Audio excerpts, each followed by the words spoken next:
It's a bacon cheddar burger. I made 1 patty of sirloin with low sodium salt, and I made 4 patties for the people with a little salt and coarse black pepper. One of the most delicious things on the burger are sugary sweet onions that were 2 large or 4 medium onions just for 4 burgers because they cook way down. So we had a little splash, salt, white pepper or fine ground black, I use white, and a fresh big old bay leaf, and I put a lid on that sucker. And I've got it over moderate heat, and I just turn it very frequently.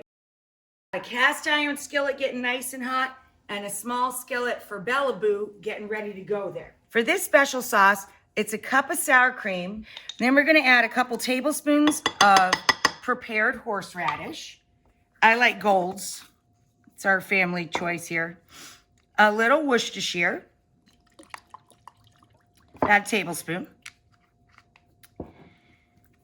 And about 3 tablespoons of Dijon mustard. Now, if you want to sweeten this up, you can add a little drizzle of honey or light agave. We like it straight up spicy, but we love green onion in this sauce. So we're going to add a lot of chive, a good 1/4 cup of chopped chives or finely chopped scallion.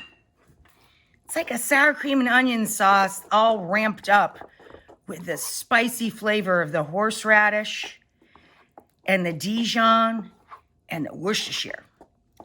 And then, of course, just a little salt and pepper, as in all special sauce, right? Black or white or both. Boop. Okay, special sauce. I cut the slices in half. I use very meaty bacon. I'm using literally my bacon pan that's got a slotted bottom, or you can use a wire rack inside a lined baking sheet or a slotted broiler pan. You want the fat to fall away. You bake it at 375 to very crispy.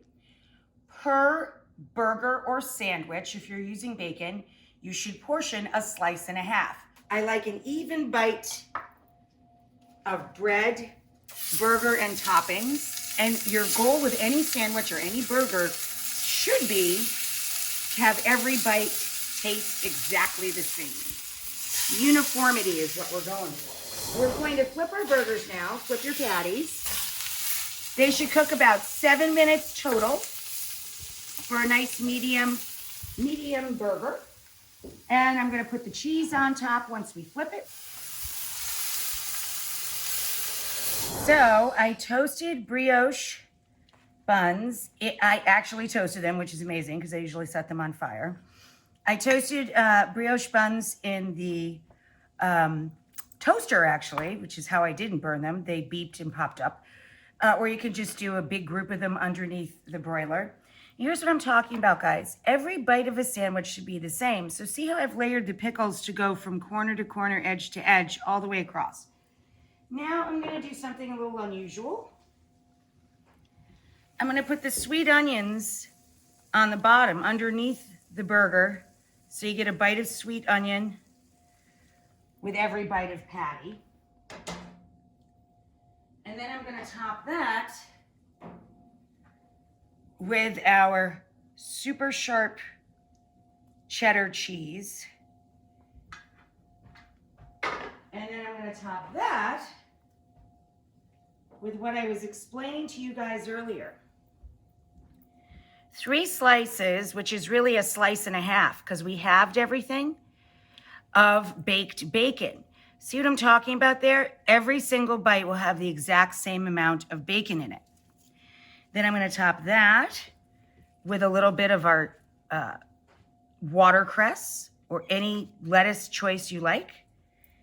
And then, of course, we're going to set the lettuce and the sandwich in place with a generous offering of our special sauce, which is Dijon horseradish.